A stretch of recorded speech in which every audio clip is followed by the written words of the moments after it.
All right, Congressman, you were, like most black Chicagoans, part of the Great Migration. What was it like for you and your family to come up to Chicago from Georgia at a young age? In fact, how old were you when you came to Chicago? I was 7 when we got off the Trailways bus from Albany, Georgia, and it was me, and my older brother, Fred, my older brother, Willie, my sister, Geraldine, myself, and my younger brother, Rex.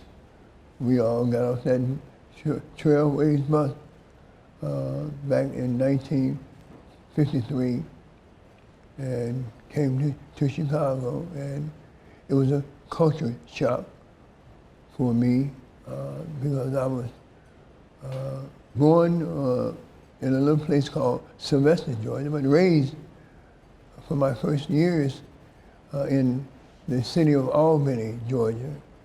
And Albany was a little southern town, racist, and it was a culture shock. I just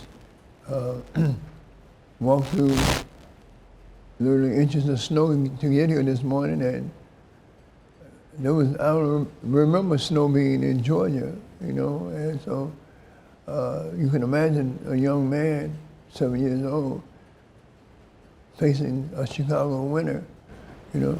Did you, at 7, were you curious and excited about coming to Chicago, or were you a little concerned and scared? My mother had already come to Chicago. She had established herself, got a job, found an apartment that we would all live in. My father would not leave Albany, so they, in fact, separated. And they never divorced, they just separated. My mother wanted a better life. She didn't want to raise, she said that she didn't want to raise her son in Georgia. And so she brought us here for that very reason. I didn't know what to anticipate. All I remember is I wanted to be with my mama, you know, and I was glad that she sent for me, for us.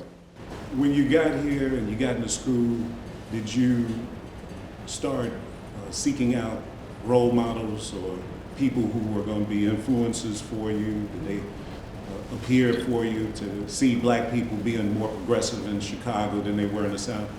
Well, no, not really. I had no young heroes that were African American. You know, it's hard to think along these lines, but there was a time when the only book in the library was about George Washington Carver. Then I later discovered a book about a fellow by the name of Matthew Henson, who helped discover the North Pole. But at that time, you had no really giants of black history that you were taught in school.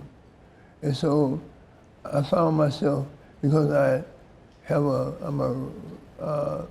undying love for books and reading. I mean, reading is my, almost like the breath I breathe. I love to read. I think the reading have opened the door to the world for me. And so in my readings, I adopted some heroes. Let me ask you this, because in the 50s when you came to Chicago and you were a kid, it's right around the same time Emmett Till went to the South. So here you are coming to Chicago and you hear the story about a kid from Chicago going down South. What impact did that have on you? And of course, the bus boycott and all the activism that was going on in the 50s. Well, Emmett Till's death was so pivotal in my life. I remember that photograph in in Jet magazine. I remember my mother pulling us all together, all of her children. And I remember that Jet magazine with that picture in it, being in the center of the cocktail table. And I remember my mother yelling us all around. She said, "Look at that." So that's the very reason why I didn't want to raise my boys up in the South. And so that stuck with me, you know. So Emmett Till,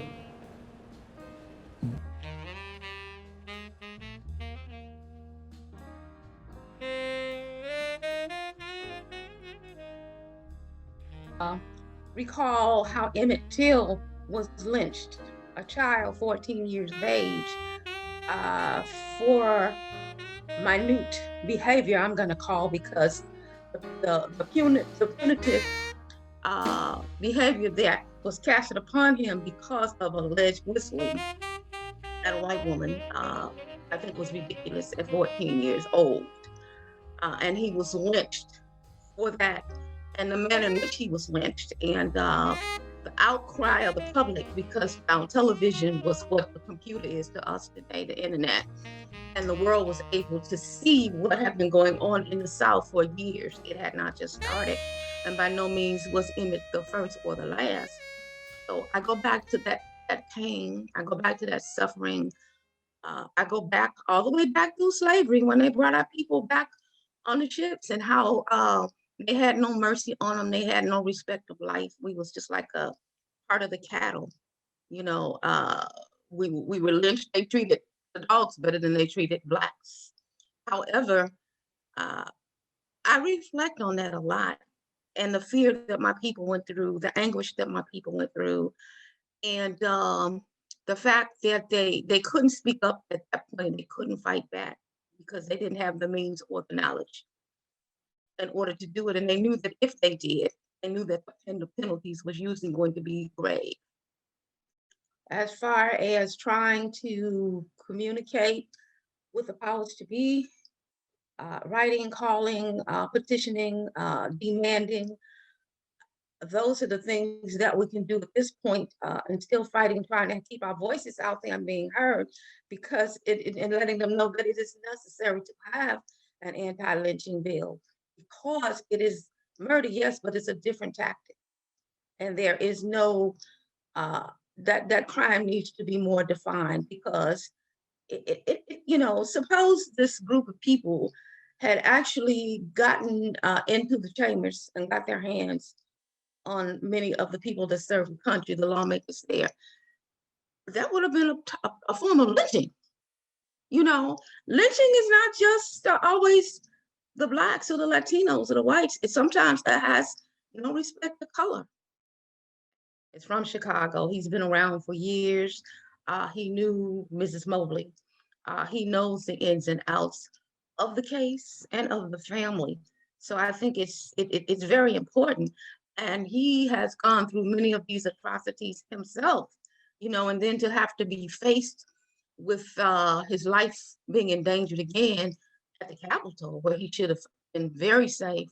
That I'm sure that brought back a lot of anguish and a lot of fear and a lot of pain and a lot of reflections as to what could have been, if they hadn't been favored by a supernatural being, I'm going to say, because that whole situation was an atrocity in itself. And had they gotten to the chambers, I think we would have had massive deaths and lynchings. And trust me, they were not having respect of color.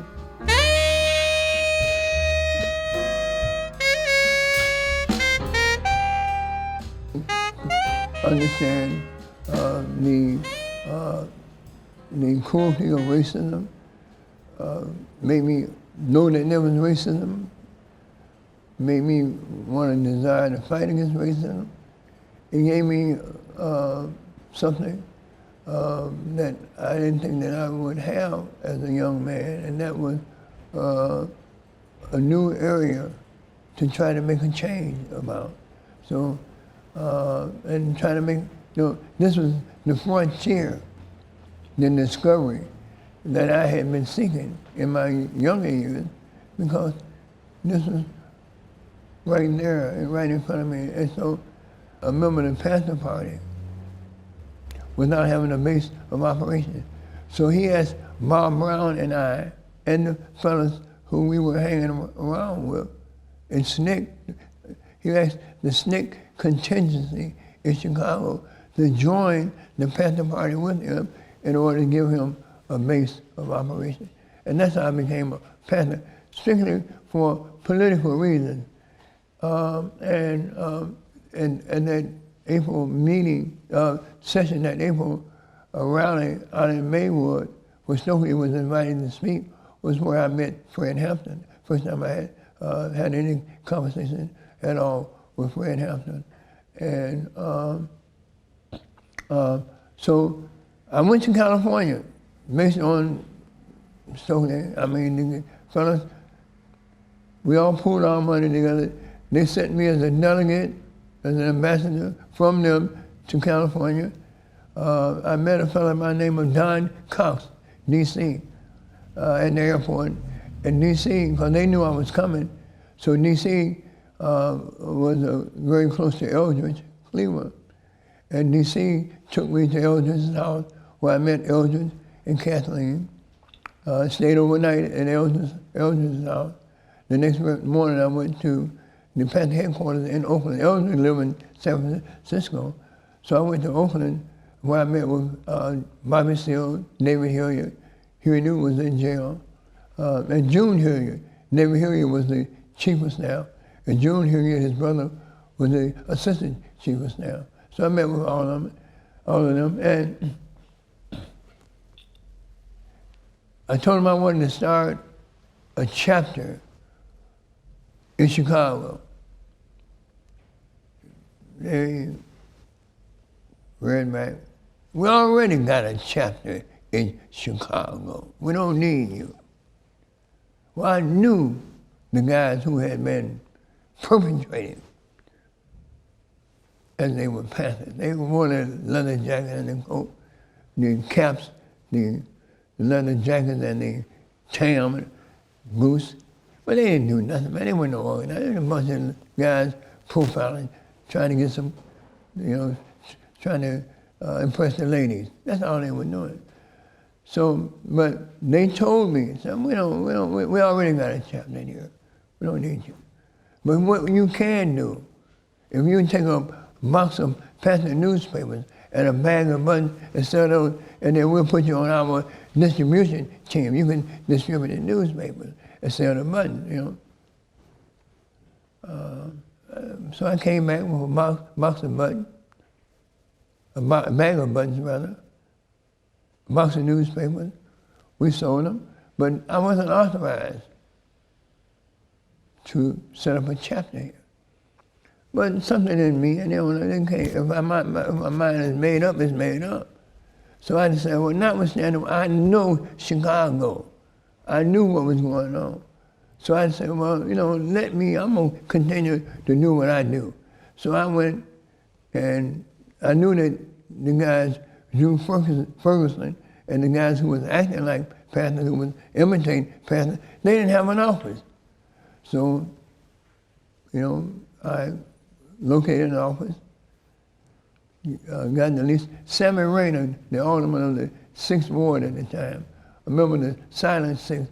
Sammy Rayner was a very progressive alderman, and he also owned Rayner's funeral home. Well, I knew Sammy because of my involvement in SNCC, so I went to Sammy and asked Sammy would he sign the lease and get the gas and the utilities turned on at the office, and he graciously did that. So we were able to secure that office.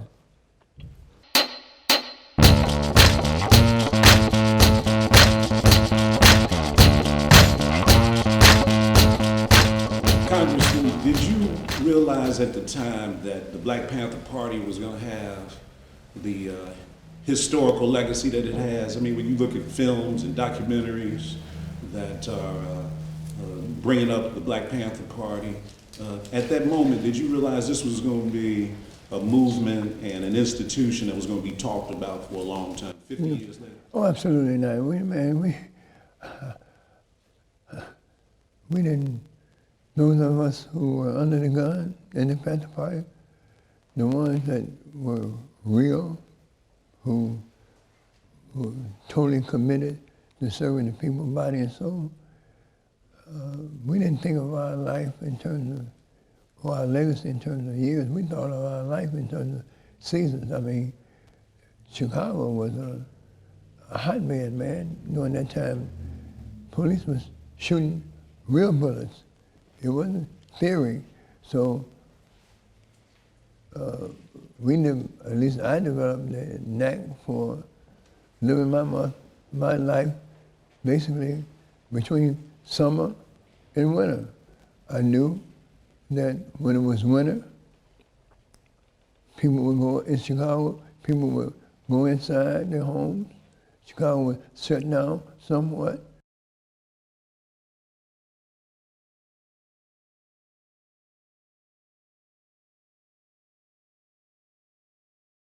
Just growing, I have a certain amount of print on 75th. I only have 3,000 square feet. And to service my growth, I really needed to look for a space that I could commissary.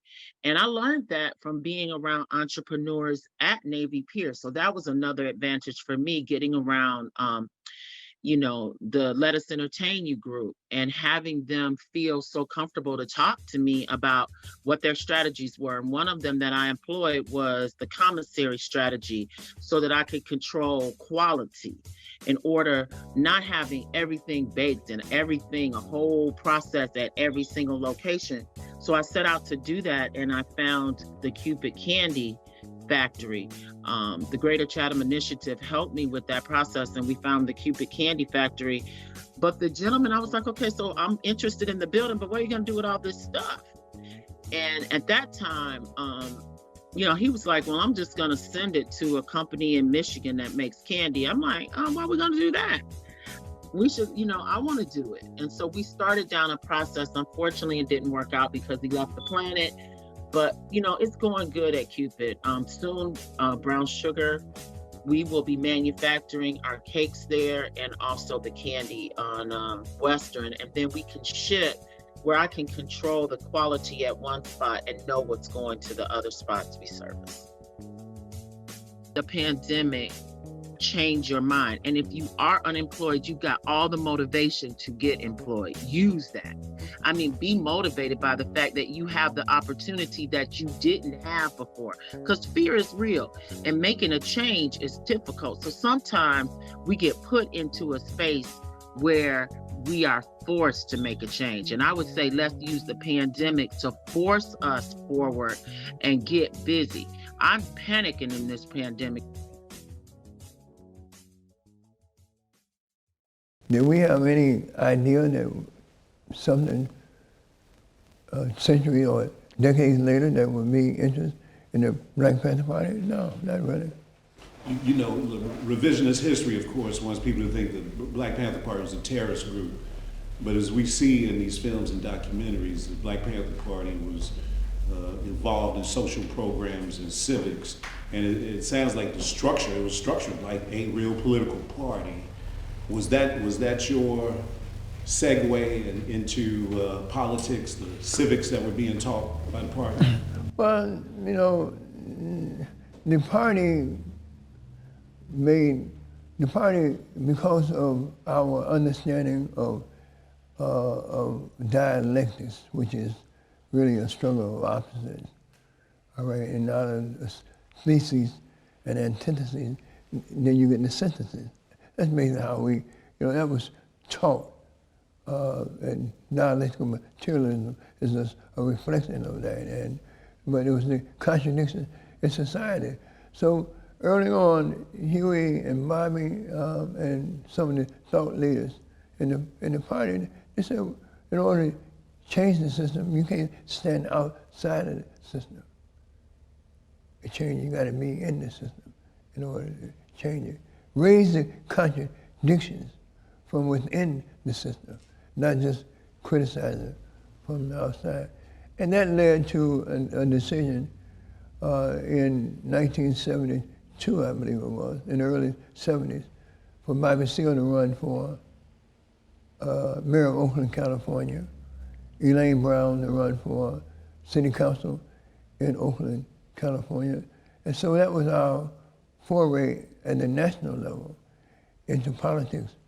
But even with that, Eldridge Cleaver on a third-party ticket back in '68 called the Peace and Freedom Party. Eldridge ran for vice president on the Peace and Freedom Party ticket. And so, but in the early '70s when Bobby seriously ran for mayor of Oakland and Elaine ran for the city council, that kind of motivated and propelled us here in Chicago, who had already been somewhat on the periphery of politics. You know, on the west side, the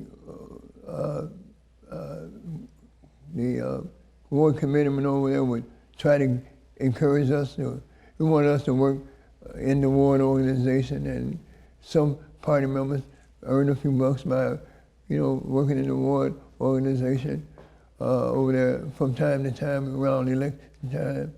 So we were never really that far away. So when the party decided electoral politics, that we should get involved in electoral politics, we readily adhered to that and decided that we were going to get involved in electoral politics. Because, again, changing the system from within rather than throwing outside throwing rocks at the system. You got to come in the door, you know. What was that decision like for you to decide to run for alderman?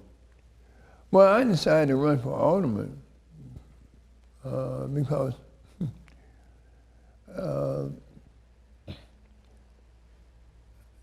after I left the Panther Party, got my advanced degree, my degree from Roosevelt University. I got a degree with honors in political science.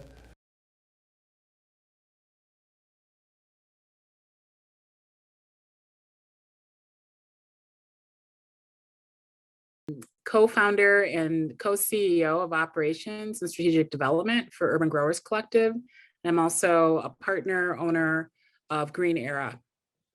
Here was also that fall, Mayor Harold Washington passed away. I was 18 and literally didn't know. I just wanted to go to art school and had a drive to come to Chicago. It was either Chicago or New York. So I think I chose well. Glad I'm in Chicago. And that kind of began my journey around reclamation and understanding around how racism and the struggle, the civil rights struggle, the struggle for economic and social and racial equity could be achieved, and like what I was going to contribute to it. So I didn't know quite then what it was going to be, but I was intrigued by the kind of geopolitical things that were happening. There were wars, there was censorship issues, paintings got arrested, all kinds of that kind of free speech. So policy, trying to understand as a young person, as a creative and somebody who, you know, was like, okay, what am I gonna do with my life? So Chicago became my canvas, like to understand my teacher. And then through a series of just life experiences and choices and the consequences for those choices, I really saw our community struggling around the trauma of poverty. So like the mental health issues. I saw a need for food to be grown. I saw lots of land. I was like, why aren't we growing food? Because I was taking my own lived experience, which was on this, you know, family farm. We didn't have farm labor. It was, you know, occasionally my dad had a couple guys come and help us harvest when we had big orders for grains and things like that. But it was it was a family farm. So really kind of an old school upbringing. So I had that, this hyper creative kind of elite experience, at, you know, one of the world's best art schools, and then Chicago. And, you know, as a young Black woman, as a multicultural young Black woman, I wanted to understand like why, you know, why when I would go to Robert Taylor, visit my friends who were working at the Black on Black Art Center, you know, why folks had to live in that kind of condition. And at the same time, I felt so good there. I felt community, and I felt the, what would this look like if we could have farms all over this space and folks could really live in, within an environment that was nurturing and not something that was reinforcing structural racism. I think amazement at this point, because it's been 20 years so of doing this consistently in Chicago, that there's a recognition of its importance, definitely a recognition around how our young people are engaged in these spaces and how they find themselves, and the changes in the community as a result we've seen consistently. The stabilization, the ability to heal and to have a safe space to explore nature, and understand how, understand that, the soil health and science, like in practical ways for young people who learn differently. And I think also, like, for elders to see us reclaiming these things and valuing them is incredibly healing. And it activates that knowledge, that oral history of, oh, baby, let me show you how you take care of this. And suddenly there's stories and recipes and, would you like to sit down? Yeah, give me and then we have that whole reconnection of the griot culture, the sharing. Like, I do that with our team. I walk through as like the senior farmer at this point. I walk through and I'm training the team, and it's just talking. It's talking and Q&A, call and response. All those things are happening. And that tradition is being passed on. Yeah, we can take classes and we offer those and we share, our role is to reconnect the community. I don't want to say educate, but really demonstrate and provide that activation of what is already there. It's amazing that most people already know how to do this stuff. They're just like, oh, just a few little things, and suddenly it's all back again. And then there's there's a lot of pain, and we've had, the tropes of this is slavery. I don't do that. We've had a lot, we've had to really work with our community around that, around that separation of this thing was so valuable. Your ancestors' ability to grow food and know how to do it and work with the earth was so valuable that an entire economic system, the wealth of this world was based on that.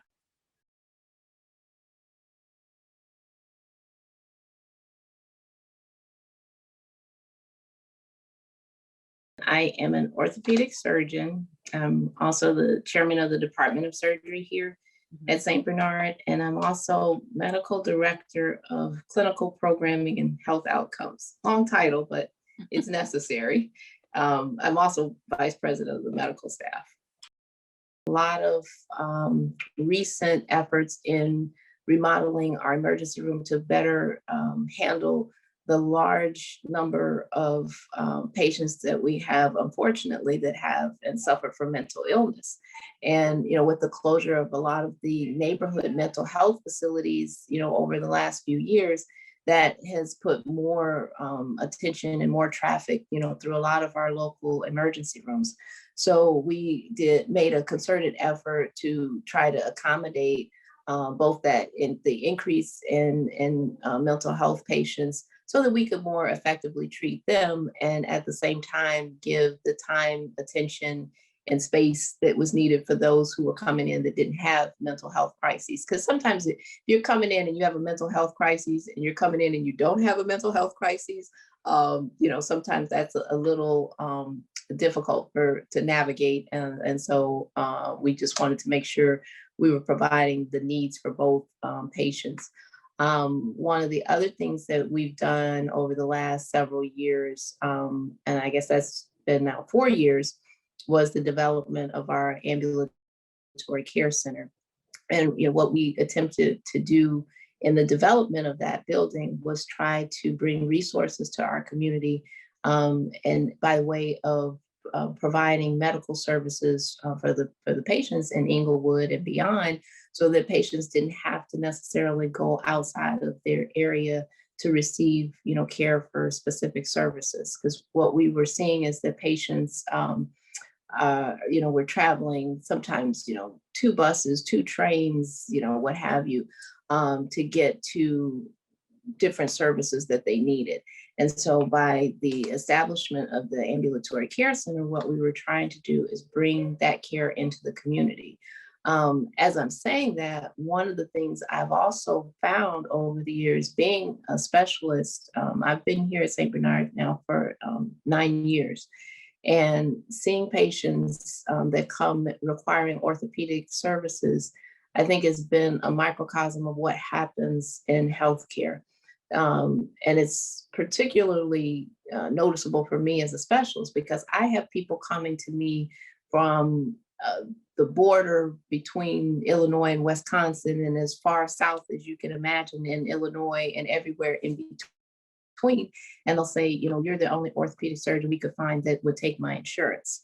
And so that is an ongoing problem. And by providing, you know, subspecialty services, you know, such as orthopedics, cardiology, you know, pulmonary medicine, we have a ear, nose, and throat surgeon who comes in different, you know, we have a full range of radiology services. So being able to provide those services, not just to meet the needs of the people in the community, but also, as I'm finding, we also need to meet the challenges that so many of our patients are facing that have managed care sponsored, you know, public insurance. So our Medicaid HMO patients, you know, and our other HMO Medicare products. And those patients really do face some very unique and sometimes frustrating challenges trying to find the care that they need. So I think that's one unique niche that we've been able to continue and take pride in being able to provide those services, you know, for patients here at St. Bernard. Political influences is an easy question to ask you. I want to ask you about Harold Washington, somebody you served under as a member of the city council, the seat that you currently hold right now. Harold Washington held that seat. It was the first time you heard about Harold Washington and the impact he had on you. Well, Harold, I met Harold when he was a state rep, representing this district. He knew me, knew of me, I knew of him, and so he was a part of the regular organization, older fellow, regular organization, but we hit it off quite well. He certainly didn't accept the premises of the Panther Party, but he understood and knew that we were serious, that we were some disciplined thinking, and provocative young men, men and women who wanted to bring about change. And so we developed a kinship. When he ran for mayor in 1976, I supported him. Then when he ran again in 1983, I supported him, and I decided at that time, after 2 unsuccessful attempts to be elected to office, based on inspiration I got from Oakland. Then I served, I was elected along with him. He endorsed me against the incumbent Alderman William Barnett. And I don't think that there has been a better politician than Harold Washington. I think that Harold's ability to build coalitions, to take on the enemy, to use politics not for destruction, but to build. I think that there's nobody that comes close to Harold Washington.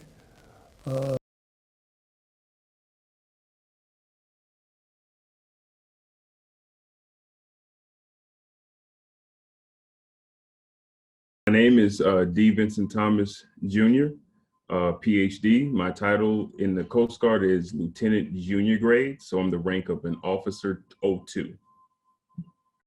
Went to the Coast Guard. I joined after grad school, so I joined after my master's degree. Joining the military was always part of the plan in the back of my mind because I am a third generation military. So my grandfather was World War II, my father was Vietnam era, and then there's me. So it was always an option. I didn't necessarily know the Coast Guard initially because I never heard of the Coast Guard, even though I grew up on 79th and Champlain, right off Cottage Grove, and the Coast Guard recruiting station was on 87th and Cottage Grove. I still knew nothing about the Coast Guard. So after grad school, I was a professor at that time, immediately after. I was doing that for about 2 years, and I joined at the age of 28. And I was looking at the branches, and I talked to my parents. Both my parents were in the military. They were both Army. That's how they met. I was talking to my parents and talking to some other people and narrowed it down to Air Force or Coast Guard. And doing more research, the Coast Guard to me offered better opportunities for me and what I wanted to do. All the branches are great. They all provide, very good opportunities. But for me personally, the Coast Guard offered the best opportunities for what I wanted to do on the timeline I wanted to do it in, because I was interested in pursuing my PhD at that point. And the Coast Guard had a very good quality of life with regards to that I wanted to take advantage of and that appealed to me. And they're the smallest branch. So I wanted to be in a very small, close-knit branch that I could make connections and contacts and develop myself and help develop the branch at a more expedited fashion, I guess I should say. And the Coast Guard was the best fit for everything I wanted. It inspires students, future applicants, parents, college counselors, high school counselors, mentors, whatever the case may be, to encourage both at an institutional level and an individual level, students to look beyond what's right in front of them, right? I may have been involved in the Coast Guard earlier in life had I been exposed to it earlier in life. So the biggest thing is exposure. I try to go to as many high schools and talk to as many teachers, guidance counselors, college counselors, principals, mentors, whoever I can talk to, because most people don't see the Coast Guard. Most people don't see members of the Coast Guard, especially Black members of the Coast Guard, especially in Chicago. So I try to do that as a means of offering exposure. So the biggest thing I would say is exposure. Exposure is the biggest thing. Education-wise, I mean, we're seeing with COVID is shining a light on several educational academic disparities that we've always known existed, but COVID is shining an even brighter light on it, which has an impact on not just the Coast Guard Academy, not just the military, but our society as a whole, right? The whole is the sum of its parts, right?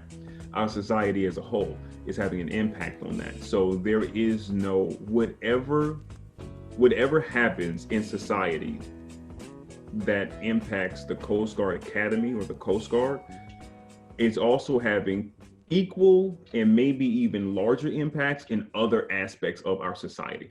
There is no isolation of, especially something like education. Education touches everything, literally everything.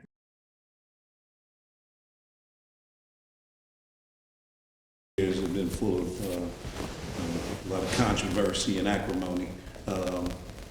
Looking forward, what are your priorities for the 1st Congressional District and the impact that you feel that you can have in leading this country right now in this district? Well, I think this pandemic has really exposed, for some, not for us, the real disparities that exist in Chicago and other places throughout the nation. I mean, in some respects, you can say that there's been some progress in Chicago, but in far too many respects, there's been a reversal of opportunity for change. We're worse off than we were. We're probably worse off in some ways than we've ever been as a black community in Chicago. I say that because this strip, 47th Street, at one time was the capital of black capitalism in the nation. You had black entrepreneurs, business people, establishments owned by black people.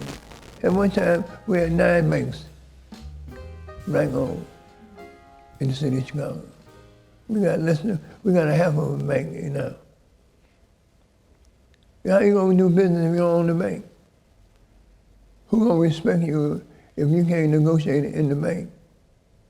We don't own, I mean, and to me that's systemically the greatest issue, other than the immediate issue in terms of the pandemic, is the lack of capital formation, the lack of money, the lack of jobs, the lack of businesses. You know, we are probably there's no other ethnic or racial group, maybe other than the Native Americans, that is depleted of the economics that's so vital to the survival of their communities than the black community.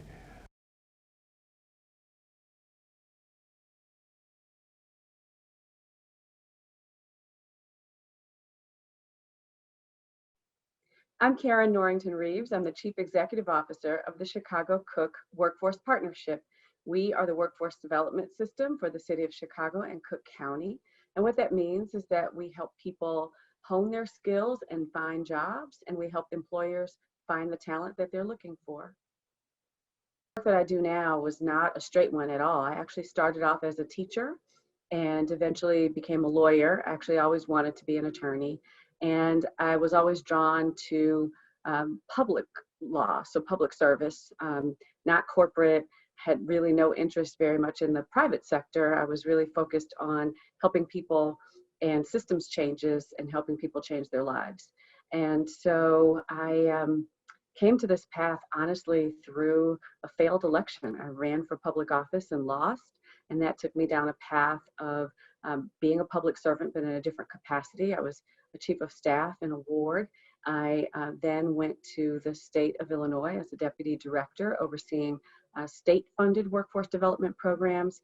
I wound up at the county overseeing federally funded workforce development programs. And then the city and the county decided to merge their workforce systems together. And I was tapped to lead the Chicago Cook Workforce Partnership in serving all of Cook County with workforce development programs. So I've had a fairly circuitous path. The one thing that I will say is that all of my education and training comes to bear in everything that I do now. Workforce development is a combination of education and public service and economic development and community development. So it nicely ties together all of the things that I'm passionate about and that I think actually make a difference in people's lives. The Chatham Education and Workforce Center is a long time project that has been in the works since 2014, honestly, is where the idea came from. And Congressman Rush in June of 2014 convened a who's who of state, local, national leaders really to talk about what was happening within the Chatham community and the adjacent communities then. And it really stemmed from a rash of violent crimes that culminated with the murder of Dr. Betty Howard. Dr. Howard was an educator here within the community. She taught at Gwendolyn Brooks College Prep. She focused on special education and helped numerous young people. She was the kind of teacher that made house calls, that helped kids get things that they didn't have access to. She was a caring, loving person, and she was struck down literally just steps away from Congressman Rush's office. And so he convened community members, private sector leaders, the heads of every major broadcast company, every network, every major corporation you could think of in this region, as well as the mayor, Cook County Board President, the governor, lieutenant governor. And he brought everyone together and said, look, everyone can do something to help address this problem. So from there grew the Greater Chatham Initiative, which was a community planning process. I worked on the Workforce Development Committee for that initiative. And we all brought together lots of different resources. And one of the things that we wanted to see come out of that was a standalone workforce center here in this community. And so the Chatham Education and Workforce Center is really the culmination of all those efforts. In earnest, the funding got underway in 2018. 2019, we actually started the process. 2020, we completed the space, and then we actually did the virtual grand opening in 2021. Congressman, your mother moved you from Georgia to Chicago. She wanted a better life for her children. You took that, started empowering Black people as a member of SNCC, as a member of the Black Panther Party, as a member of Chicago City Council, and now you're a senior member of the Illinois Congressional Delegation. How do you want your legacy?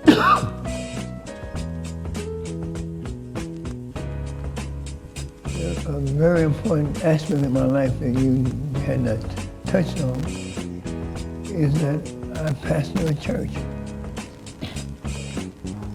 And none of those other things make sense. But then I not only was I did the activism, but I, along the way, achieved. It takes a lot of courage to live the life you love. And to love the life you live. And basically, I got enough guts to try to think that I could make a change. And I spent days and nights all my life trying to make that change, make it a reality. You know? So that's who I am.